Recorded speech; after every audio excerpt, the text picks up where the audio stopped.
নাঙ্গের আশা কইরা তোমার ভাতারের ভাত চাঙ্গে, তোমার নাঙ্গে গো আধা পথে নিয়া কোমর ভাঙ্গে। আজকে আমি আসিছি আমার চাচাতো ননদের বাড়ি। তো গ্রামের যে ঘরগুলা হয়, বাড়িগুলো হয়, আজকে সেটাই ঘুরে বেড়ায় দেখাবো আপনাদের। আসলে এটা হচ্ছে আমার চাচাতো বোনের বাড়ি। আর আমার চাচাতো, আমরা রাজশাহীতে চলে যাবো, এজন্য মীরাকে দেখতে আসছি। আমার চাচাতো বোনের মেয়ে মীরা। আশফাকে অনেক লিয়া থাকে, দেখাশোনা করে। আমরা যখনই যাই রাজশাহী থেকে আসি, আশফাকে আছে, মীরাই আসে, তাই না? তো এটা হচ্ছে সেই মীরার বাড়ি। তো মীরার বাড়িটা আজকে আমরা দেখাবো আপনাদেরকে। এখানে যে মীরার মা রান্না করছে, কি রান্না হচ্ছে দেখায়। এগুলা, এটা হচ্ছে বন্ধু চুলা, গ্রামের যে ভাইরাল বন্ধু চুলা গুলা থাকে, সেই বন্ধু চুলা। আর এই যে কি রান্না হচ্ছে এগুলা, এই যে তেলাপিয়ার মাছ ভাইয়া, তেলাপুয়ার মাছ ভাজি হচ্ছে এখানে। আমরা গ্রামেতে কই যে কি নাইলন টিকা, নাইলন টিকা, নাইলন টিকা। আর এখানে যে শুকনা মরিচ ভাজা রাখিস কেন? ওই যে আলু ভাতে দিছি, ভর্তা কোথায় ধোকা দিয়েছে, আলু কচু, লাল চালের ভাত। হ্যাঁ, আমরা গ্রামের মানুষরা যারা এই যেভাবে লাল চালের ভাত খাই।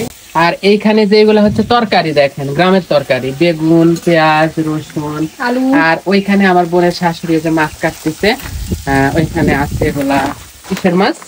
ওই যে লাইলন টিকার মাছ। মানে ও এগুলাই রান্না হচ্ছে, তাই না? একদিকে কাটা হচ্ছে, আরেকদিকে রান্না হচ্ছে। এটা হচ্ছে মুরগির কুঠি, আমরা গ্রামে বলি মুরগির কুঠি।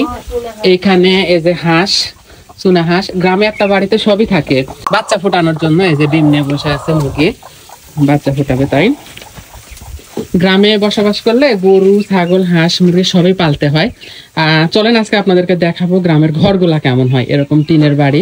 আর এই বাড়িতে কি কি আছে আরেকটা জিনিস দেখায়। এই যে দেখেন, এগুলা হচ্ছে কি বলে ভাবে রে, চাঙ্গি। একটা গান আছে না, নাঙ্গের আশা কইরা তোমার ভাতারের ভাত চাঙ্গে, তোমার নাঙ্গে গো আধা পথে নিয়া কোমর ভাঙ্গে। ওইখানে হচ্ছে কোরআন শরীফ রাখা হয়, ওইটা রেহেল রাখা আছে, ওইটা উঁচু। আর এখানে হচ্ছে অনেক কিছু টুকিটাকি বাড়ির যে নিচে পড়ে থাকা জিনিসগুলো, এগুলা রাখা হয়। এটা হচ্ছে গ্রামের প্রায় বাড়িতে, আগের যে বাড়িগুলা সে বাড়িতে থাকে। তুলির ননদের শাশুড়ির ঘর। এখানে আরেকটা ঐতিহ্যবাহী জিনিস হচ্ছে মই। এই তো, হ্যাঁ, এই তো দেখো, তাই এই যে গ্রামে এরকম ঘরের চাতালে ধান রাখা হয়, ইয়ে রাখা হয়। আর এই যে তক্তা, মাটির ঘর কিন্তু এটা। হ্যাঁ, তার এক পাশে একটা চৌকি রাখা আছে। তবে মাটির ঘরে সুতা থাকা সুখী, অনেক শান্তি, তাই না? ঘরের মেঝেতে এগুলো হচ্ছে ওই যে আমরা ধান, আলু, ভুট্টা বা পান বাগানে যে সার বিষ গুলো দিই, প্রত্যেকটা সার বিষের যে কাগজ গুলা হয় না, সেই কাগজ গুলা একটা একটা করে জোড়া দিছে, দিয়ে ঘরের মাঝাতে মানে ফেলছে। হ্যাঁ, এটাই হচ্ছে গ্রামের মানুষের বুদ্ধি। আর এটা হচ্ছে আর একটা ঘর।